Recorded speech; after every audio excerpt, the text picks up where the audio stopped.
अस्सलाम वालेकुम dear students. आज के लेक्चर में हम बात करेंगे about bistable multivibrator. Students, multivibrator की टाइप्स को हम डिस्कस कर रहे हैं। लास्ट लेक्चर में हमने इसकी फर्स्ट टाइप को डिस्कस किया था जो कि थी हमारे पास है मोनोस्टेबल मल्टीवाइब्रेटर। तो आज के लेक्चर में उसकी सेकंड टाइप की बात करेंगे जो कि है हमारे पास बाईस्टेबल मल्टीवाइब्रेटर। ठीक है, तो सबसे पहले हम इसका इंट्रोडक्शन देखेंगे, फिर इसकी सर्किट डायग्राम और बाद में इसको डिटेल में डिस्कस करेंगे। तो स्टार्ट करते हैं यहाँ से इसके इंट्रोडक्शन के साथ। The multivibrator which has both the state stable is called bistable multivibrator. ऐसा मल्टीवाइब्रेटर जिसकी दोनों स्टेट्स हमारे पास स्टेबल होती है उसको हम कहते हैं बाईस्टेबल मल्टीवाइब्रेटर। जैसा कि इसके नाम से पता चल रहा है, बाई का मतलब होता है दो। ठीक है, तो इसकी दोनों स्टेट्स क्या होती है हमारे पास स्टेबल होती है। जबकि मोनोस्टेबल मल्टीवाइब्रेटर के केस में हमने ये देखा था कि उसकी सिर्फ एक स्टेट क्या होती है, ऑन स्टेट और स्टेबल स्टेट होती है। ठीक है, आगे देखें।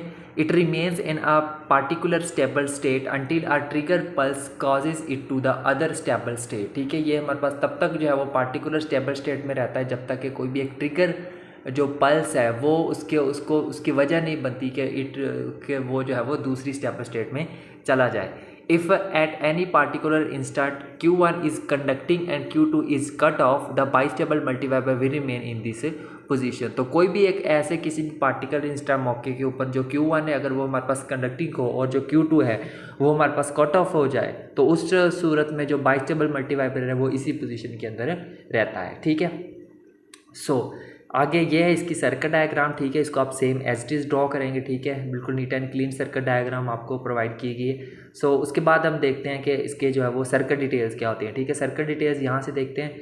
The circuit of a bistable multivibrator consist of two identical, ठीक है, identical CE amplifier stages with output of one transistor is fed to the input of the other transistor. ठीक है, इसका जो सर्किट होता है बाइस्टेबल मल्टीवाइब्रेटर का वो दो आइडेंटिकल CE एम्पलीफायर स्टेजेस के ऊपर कंसिस्ट करता है। ठीक है, with output of one transistor is fed to the input of the other transistor. ठीक है, जिसमें जिसकी जो एक ट्रांजिस्टर की आउटपुट है वो एज अ फीडबैक काम करती है दूसरे ट्रांजिस्टर की इनपुट के लिए। ठीक है, यहाँ से देखें। The feedback form from collector of Q2 is coupled to base of Q1। जो फीडबैक मिलता है हमें Q2 के कलेक्टर से वो उसको क्या किया जाता है, उसको Q1 की बेस के साथ उसको कपल कर दिया जाता है। ठीक है, थ्रू रजिस्टर R3 रजिस्टर के through which is shunted with capacitor C2, जिसको जो है वो ठीक है कैपेसिटर 2 के साथ कनेक्ट किया जाता है। The feedback from collector of Q1 is couple to base of Q2। जो फीडबैक हमें मिलता है Q1 के कलेक्टर से उसको जो है वो कपल किया जाता है Q2 की बेस के साथ थ्रू रजिस्टर R3 के जरिए which is shunted with capacitor C1, जिसको कैपेसिटर C1 के साथ कनेक्ट किया गया होता है। ठीक है, ये इसकी कुछ सर्किट डिटेल्स थी। उसके बाद इसके ऑपरेशन की बात करते हैं। ठीक है, इसका ऑपरेशन यहाँ से शुरू करते हैं। one of the transistors will start conducting slightly ahead of the other due to some difference in the characteristics of the transistor। ठीक है, उनमें से जो एक ट्रांजिस्टर है वो कंडक्ट करना स्टार्ट कर देगा थोड़ा सा आगे, ठीक है, दूसरे ट्रांजिस्टर की निस्बत। क्यों?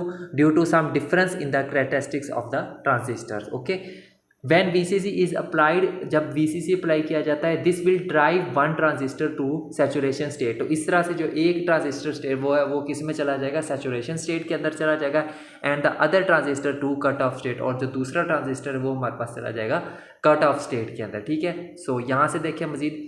Assume that Q1 is at one stage. फ़र्ज़ कर लेते हैं, एज्यूम कर लेते हैं कि जो Q1 है वो हमारे पास एक स्टेज के ऊपर है, and the Q2 is at off state, और जो दूसरा जो Q2 है वो क्या है हमारे पास ऑफ स्टेट में मौजूद है।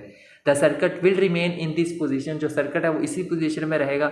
Now apply a negative pulse to the base of Q1। अब Q1 की बेस के ऊपर एक नेगेटिव पल्स अप्लाई करते हैं, किसके थ्रू कैपेसिटर C3 के through. It will reduce the forward बाइस ऑन Q1। इससे क्या होगा कि जो Q1 के ऊपर जो फॉरवर्ड बाइस है वो क्या होगी, कम हो जाएगी, रिड्यूस हो जाएगी, and causes a decrease in its IC, और इस तरह से उसका जो कलेक्टर करंट है वो क्या होगा, कम होगा, विच इंक्रीजेज इट्स कलेक्टर वोल्टेज, जिसकी वजह से इसका जो कलेक्टर वोल्टेज है वो हमारे पास क्या होता है, इंक्रीज होगा। ठीक है, यहाँ पे मजीद देखें।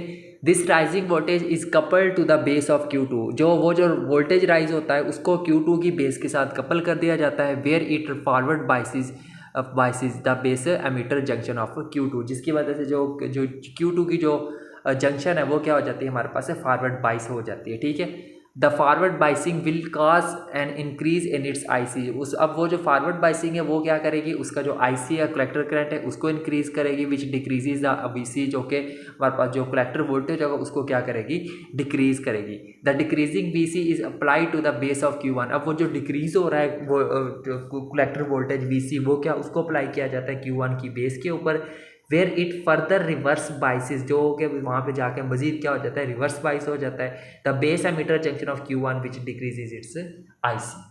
ठीक है स्टूडेंट, तो बस इतना काफ़ी है। ये था हमारा आज का लेक्चर जिसके अंदर हमने जो है वो बाइस्टेबल मल्टी वाइब्रेटर को डिस्कस किया है, उसका ऑपरेशन, सर्किट डिटेल, उसकी सर्किट डायग्राम और साथ में इसका इंट्रोडक्शन देखा था। ठीक है स्टूडेंट, तो मिलेंगे नेक्स्ट लेक्चर में हम इसकी थर्ड और आखिरी टाइप जो कि होगी हमारे पास अस्टेबल मल्टी वाइब्रेटर।